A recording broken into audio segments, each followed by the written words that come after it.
What is up, Steelers Nation? Thank you so much for jumping on to another episode of All Steelers Talk. I'm Noah Streckbine, joined always by my main man, Steven Thompson. Find us on youtube.com/All Steelers Talkers. Subscribe anywhere you get your podcast. The Pittsburgh Steelers, man, what a week. We got off the podcast on Monday. Almost immediately, it became rapid fire news. That has not stopped right up until this morning with plenty of quarterback talk, their first round of cuts in the offseason, and the return of a pretty big-name coach that I think some are surprised to see come back to the coaching staff in 2024. You're down in Virginia. I'm here in the good old Berg. It's a little cold out there, but it's still a good day here in February. I will say, for those keeping up who knew that I was driving back from Scranton on Monday, I came back to Pittsburgh, got here about 3 o'clock in the afternoon, talked to my mom about 3:30 in the afternoon. She goes, yeah, there's about 4 to 6 inches of snow on the ground. Very thankful I didn't have to drive back in that. So shout out to the city of Pittsburgh for never getting snow. How you feeling? How's Virginia? And you excited to come back? I'm excited to come back. Our trip down to Durham a couple weeks ago, that one we had to drive through a ton of snow. Doesn't seem like we'll have the same problem getting back from Virginia, but Virginia has been very kind to us. We got to watch a huge win for the Pitt Panthers down here in Charlottesville, and we enjoyed the town a little bit as well. This is a lovely place, so I'm all about Virginia. I think we should come down here every year, quite honestly. Yeah, a little trip to good old Virginia. It would be good. Pitt walked away winners last night, I believe, correct? Yes, they did. 11 points over Virginia. They snapped the longest home winning streak in the country. Gotta love that. Historic night for the Panthers.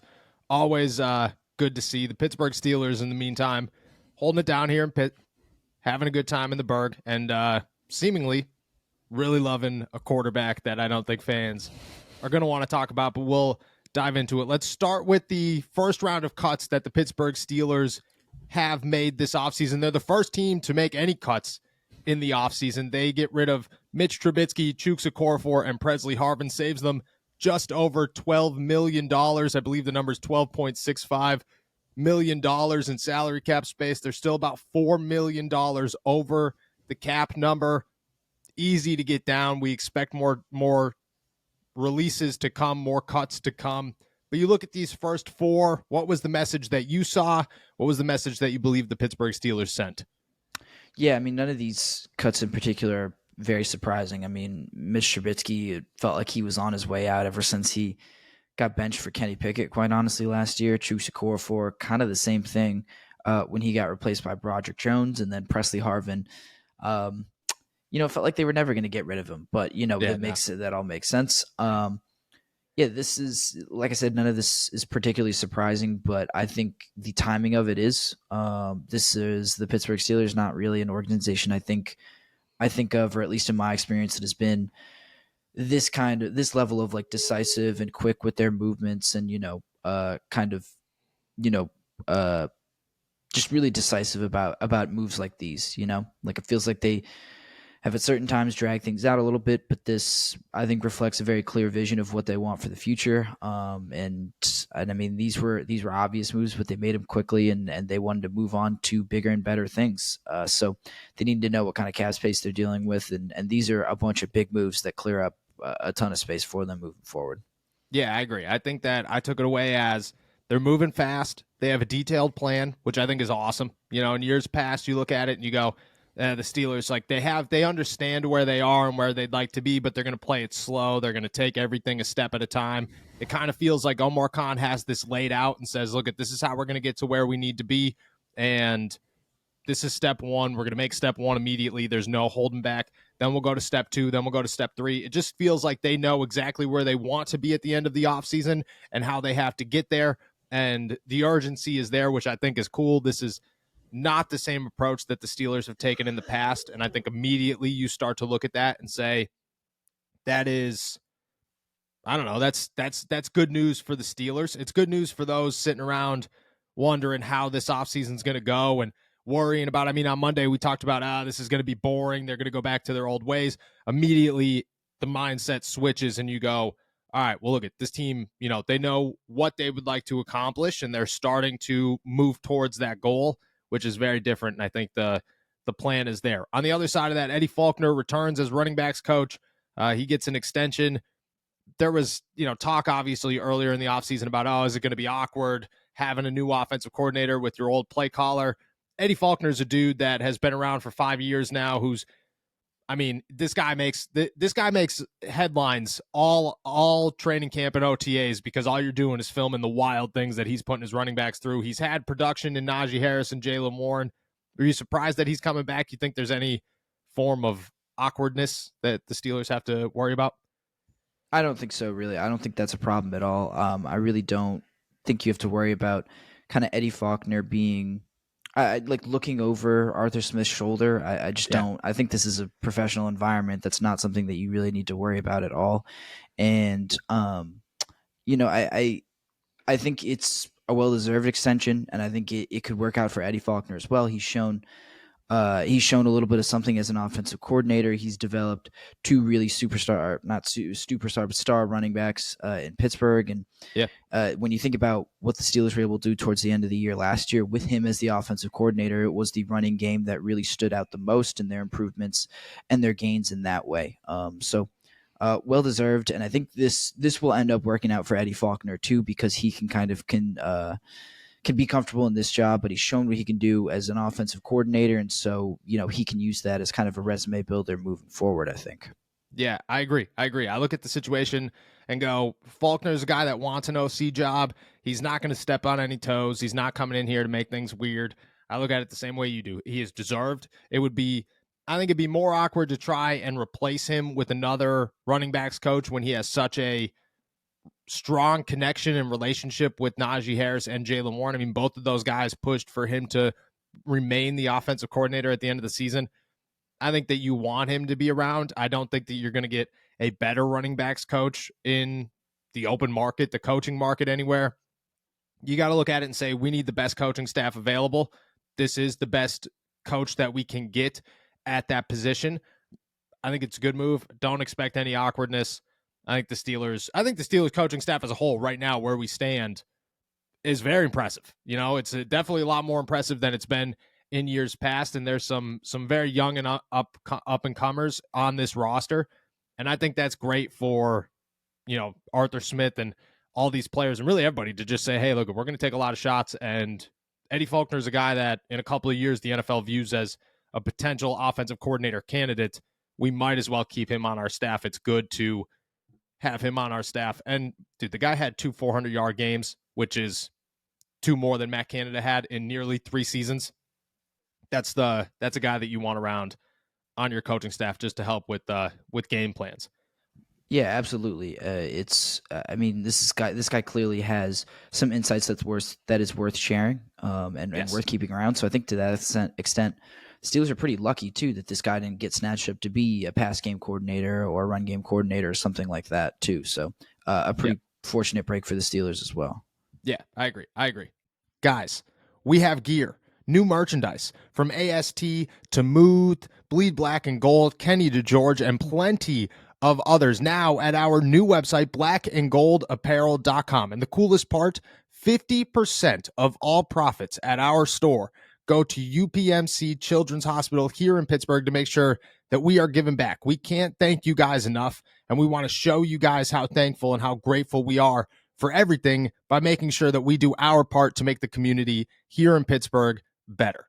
Go check out everything. We tried to make everything new and improved, from our designs to our quality of sweatshirts and t-shirts and everything else. Let us know and check everything out at blackandgoldapparel.com. And as always, thank you guys for everything. All right, let's move on to a quarterback nobody wants to talk about anymore, but everybody needs to talk about. A quarterback that every time we mention this guy's name, we get a pretty good chunk of hate. And I got to say, it makes just too much sense to not keep talking about him because, seemingly it's heating up. And it kind of feels like this guy is just becoming more and more of a favorite to land in Pittsburgh, and currently is the odds-on favorite to land in Pittsburgh, which is just wild to me how high that bar has climbed in a matter of 48 hours. But it seems like things are really ramping up. Like the expectation is certainly growing, and that the Pittsburgh Steelers will land Chicago Bears quarterback Justin Fields this offseason. Just to run through what has happened in the last 2 days here when it comes to the Steelers quarterback situation. Justin Fields has moved to the odds-on favorite on DraftKings to be the Pittsburgh Steelers quarterback in 2024. The Steelers have a higher percentage or higher odds of landing Justin Fields than Chicago does currently, which is massive. Mike T is reportedly, according to Adam Schefter, a big fan of Justin Fields. Pro Football Focus says that, and I don't remember who on Pro Football Focus, but I know it's a big name, and I think it's Spielberg, so I apologize that I don't have that one ready. Says that there are also names within the front office that are also big fans of Justin Fields. That's everybody making decisions at this point. On top of that, Benjamin Albright over in KOA Denver says that he expects Pittsburgh to be one of 3 teams that make a phone call for Justin Fields this offseason. And then just to top it all off, Pro Football Focus tosses a trade out there that for anybody sitting around saying, do not draft this guy or do not go get this guy, you're not going to spend this much capital, I can't believe you'd give up a first-round pick, blah, blah, blah. Their trade is a second-round pick and a fifth-round pick next year for Justin Fields, who not only has this year left on his contract, but also has a 5th-year option in 2025. So you technically have 2 years to decide whether or not you are going to ink this guy to a major deal moving forward. I mean, it is heating up, and it is heating up in a big way. What has your reactions been over the last 24, 48 hours as Justin Fields to Pittsburgh just continues to snowball?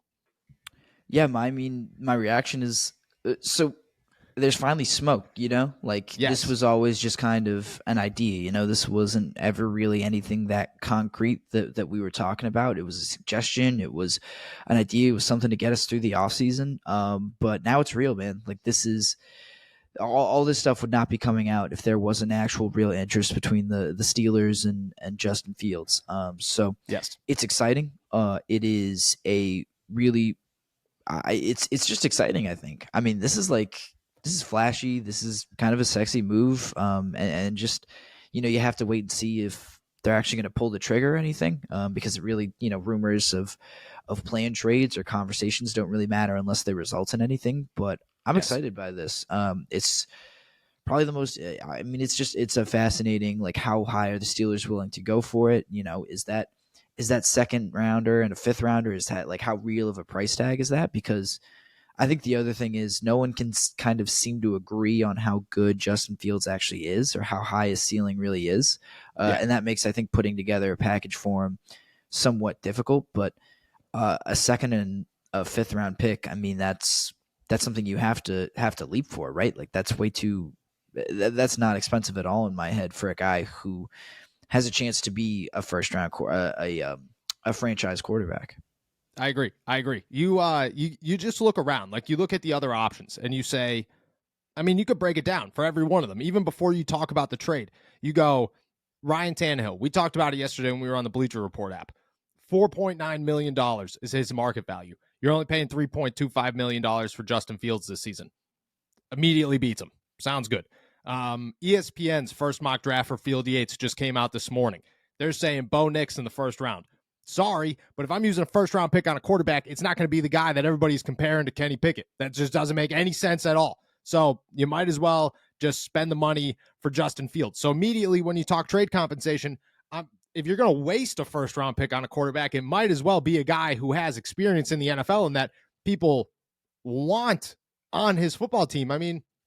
That's the part of this that blows my mind a little bit, is that there are so many people who are Pittsburgh Steelers fans who do not want Justin Fields, who are just saying, and so many people who cover the Pittsburgh Steelers who are just like, why would they want Justin Fields? Justin Fields is unproven. You're taking a shot on a guy who hasn't panned out and blah, blah, blah, blah, blah. He played 13 games last season. He had the best season of his career, which is a step forward. It means that he is improving. It means that there is still potential left for him to go and reach. On top of that, last year was the first year he had a wide receiver, which everybody says, that's not an argument, blah, blah, blah. Okay, whatever. Let's just talk about what Chicago sees. I talk to Chicago fans constantly. I don't know how I find myself in these situations, but over the last several months, I have talked to I mean, you are constantly talking about Justin Fields, so I think I know why that you are Yeah, all constantly right. So getting they're hit coming up to me. by, Yeah, that would make sense. That would make sense. They're always coming to me. They're always coming to me too. So that would, maybe it is. Maybe we got a large fan base. Shout out Chicago. Hope you guys are doing well. Go eat some deep dish pizza. Always talking to Chicago fans about how they do not want the Bears to give up Justin Fields. How they're like, I would take Justin Fields and Marvin Harrison over Caleb Williams with the first pick. So those in Chicago realize what they have at quarterback. Like, they realize how good Justin Fields could be if you put a team around him. They also acknowledge that they don't have a team around him and that they need a team around him. And I think that those watch, like, if you watch every Steelers game, how many times have you really dove into, are the Chicago Bears good? Is Justin Fields that good? Or are you just taking a guess and saying, well, he hasn't had insane numbers, so why would we take a shot on a guy like that? And then you have, I was seeing arguments the other day that was like, well, Ryan Tannehill has had a successful season in the NFL. We're going off of one successful season. If we could break, Justin Fields has played 3 years in the NFL. 3 years in the NFL. In those 3 years in the NFL, he has not had a full season of, oh my God, this guy is ridiculous. But he's definitely had a couple of games here and there where you're like, this dude is a stud and he's got plenty of potential. Let's just go through the Steelers' other options here over the last 3 seasons. Ryan Tannehill has had one really good season in those 3 seasons. The other two depleted enough to where he got benched. Mason Rudolph, who is seemingly the top option here, has had 4 good games in those 3 seasons. 4. Besides that, hasn't even touched a field. Hasn't even been on a football field for more than 4 games. Has put together 4 impressive games. Just saying, the body of work is not like, and you're going to pay him more. I think that's the craziest part about this, is you're going to pay more for Mason Rudolph than you are Justin Fields. That doesn't make any sense to me. And then you're going to talk about Bo Nix in the first round. If I'm giving up a first round pick, it is not for anybody in the first round, especially at pick 20, because what you're going to get is Kenny Pickett. And Jacoby Brissett, backup, doesn't have 4 crazy games. You could keep good. Desmond Ridder has three really good games. 3 of them. Doesn't even have 4. Has 3 of them. And then Kenny Pickett, who's had a couple, but sorry, doesn't move the needle for me. And I think the Steelers kind of agree with us. Just if you're looking at all the options, doesn't make any sense. Right, and I think Justin Fields hits on a couple, on like a few good, has a few good criteria that I think set him apart, because I don't think any of those other options have the same combination of, he's got high upside, he's got talent, he's young, you can keep him under control for a little bit, and he's affordable for a while. Like, Kirk Cousins is too expensive. Ryan Tannehill doesn't move the needle. Kenny Pickett doesn't move the needle. Russell Wilson's too expensive. And Mason Rudolph, I think you worry about the age and the ability and the cost a little bit as well, and the upside there. Like, Justin Fields, I think, is exceptional in enough ways to make it worth this investment and worth this risk. And that's the other thing. I think people are so worried about the risk of, burning a draft pick in such an important draft on a player like this. But in my mind, and we talked about this a little bit yesterday, but this team is theoretically, and at least I think in their view, not that far away from being one of the elites, a Super Bowl contender, a team that can compete with the Ravens, the 49ers, the Chiefs, the Bills, teams like that. And they're really, I think they feel like they're a quarterback away.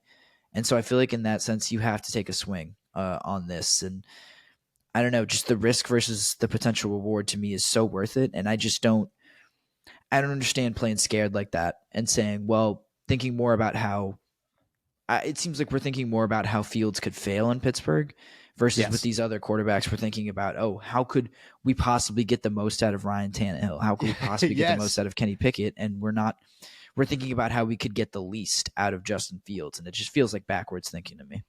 Exactly. That is exactly it. Everybody's coming up with all the negatives when it comes to Justin Fields and, what you have to give up to do this. All right, let's think about the Mason Rudolph situation. Mason Rudolph doesn't work out. You just paid him $15 million for a season. You are now $15 million in the hole. You cannot go out and sign anybody else.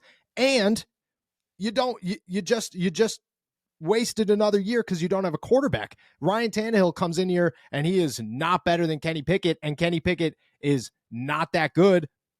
You just wasted another year on a guy that you paid $5 million for, and you still don't have a quarterback, and you're in the same boat. And on top of that, what if Justin Fields goes somewhere else? You know, what if somebody calls Justin Fields, offers whoever for this guy? He shows up in Atlanta, he shows up in Denver, New England, wherever, and this dude's a stud.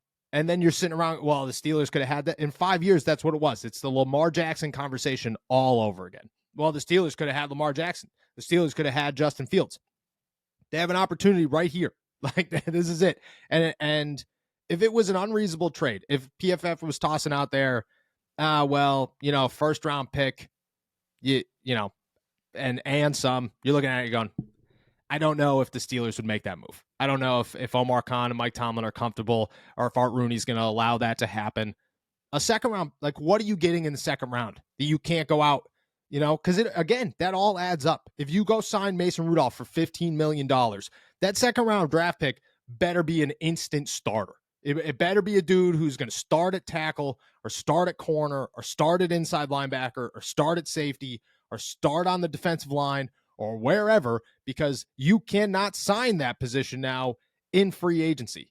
You go get Justin Fields, you got money to spend, and I would rather put a veteran on the offensive line or at inside linebacker or a corner that I know is proven that I could go spend $12 million on than take a risk in a second round pick in the draft. And not like a Joey Porter Jr. We're talking this is the 52nd pick in the draft. It's not going to be a good pick. That's the other thing. Like, we are talking about this second round pick as if it is a lock to be a starter, a stud, a guy that is going to be a franchise cornerstone, as opposed to, and this goes back to, like, apparently Justin Fields is like full of risks that these other quarterbacks aren't, like, full of. The idea that Justin Fields is any more of a risk than literally any second round pick that you could possibly pick up, or even any first round pick for that one. Like, none of these guys are guaranteed to pan out. So I don't know why. I'll keep coming back to this. I don't understand why Justin Fields is the riskier move out of a guy who has had NFL success. And you can argue about how limited it is and why it is, and whether or not you think he can have more in Pittsburgh, but he has had success in the NFL before. Any second round pick you pick up has not had success in the NFL before, like, regardless of position. So I don't think that, sacrificing a second round pick, especially, and these two pick, like, it would be, I think PFF said it was a second and then a fifth in 2025 and a fifth next year. Yeah. They're going to give up their fifth anyways. They always give up their fifth round pick. Always. Right. It's just what they do. Right. Like, I can live without those. Like, if you really want that second round pick so desperately, then you can figure it out, Like, if you think that there's a guy in the second round that you need to get, there are ways to figure that out. But if it's the difference between a second round pick, if the second round pick is a difference between Justin Fields or not Justin Fields, like the Justin Fields and Ryan Tannehill, I think I know what I'm picking. No questions. You could break it down through draft pick and say Justin Fields is better than any option you could get at 52. If Justin Fields was in this draft, he would go well before 52, even with 3 years of experience, well before 52. You could also look at it financially, and that's the other big argument everybody makes. Well, you're going to have to pay this guy mega bucks after a season. You got to sign him to a huge deal. Why would you give up a second round pick to go sign this guy to a massive deal? That's if he works out. And if he works out, awesome. You want to know what else you have to do? If you don't get Justin Fields and you have Mason Rudolph or Ryan Tannehill or whoever, and they work out, you got to sign them to a major deal. Mason Rudolph isn't signing a 4-year deal for $15 million a year with the Pittsburgh Steelers. He's signing a 1-year deal for 10 to 15 to 20 million bucks. He's coming to Pittsburgh. He's trying to earn that starting job. And if he balls out in 2024, you are now inking this dude to $40+ million a season for the next however many years. Justin Fields, you get 2 years where you could stabilize your salary cap, figure all that out, and then he takes on a massive cap hit. And I get it. Maybe that massive cap hit is a little bit more than $40 million, but you have a quarterback who at the time is 26 years old instead of Mason Rudolph, who will be 30 years old when you sign him to that massive deal. Like, there is zero part of it that makes any sense for you to sit here, for anybody to sit here and go, Yeah, I don't think Justin Fields makes sense for that deal. I just don't. I think there's better options. There is not a single better option. There's not a financially better option, a draft pick better option, not one of them. The best option is Kenny Pickett works out, and even then, you got 2 years before you have to sign him to a massive deal. And he's older than Justin Fields. Right.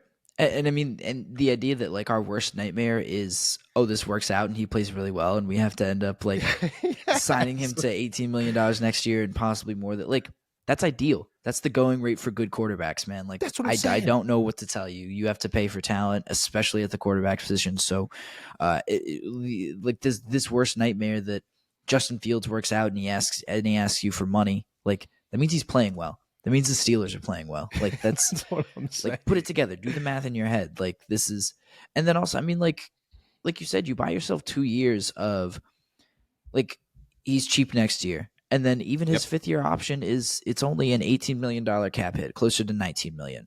Like if you're signing him to that 5th year extension, that means he's been really good. Like that's I keep like. I can't get over that like you would be afraid of paying someone money, you know, like you're afraid of paying bad players money, and you'll know if he's worth $19 million or not. But exactly. Yeah. And that's the thing is, if you're going to pay him, so say in a year from now, you're paying him $19 million. If Mason Rudolph is expected to get paid and get this big paycheck, and he's $15 to $20 million this offseason, even if he's 10 to 15, if he's getting that 15 million, you are essentially taking the same risk. Like that's all you're doing is taking them. And people toss that out. Well, you know, you have to know about the 5th year option before this season. Okay. Like if it was Kenny Pickett, you have to make that same call. You have to do the same thing. You have to do the same thing with every single player that comes in as a 1st round draft pick. And Justin Fields, I'm sorry, but I'm taking that risk on Justin Fields. Like I'm giving him that extra year before like that's the craziest part about this whole situation is if Justin Fields was a free agent, he would be ahead of Kirk Cousins. He would be ahead of Russell Wilson. He'd be ahead of Ryan Tannehill. He would be the number 1 option on the board right now. He would not go for the money that Kirk Cousins was going for, but he would be the top option for a team to go after in free agency.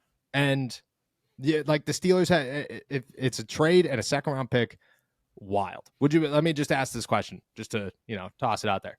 Any hesitation on that trade? 2nd and a 5th round pick? No, not at all. Like, I mean, realistic possibility that you think that could happen.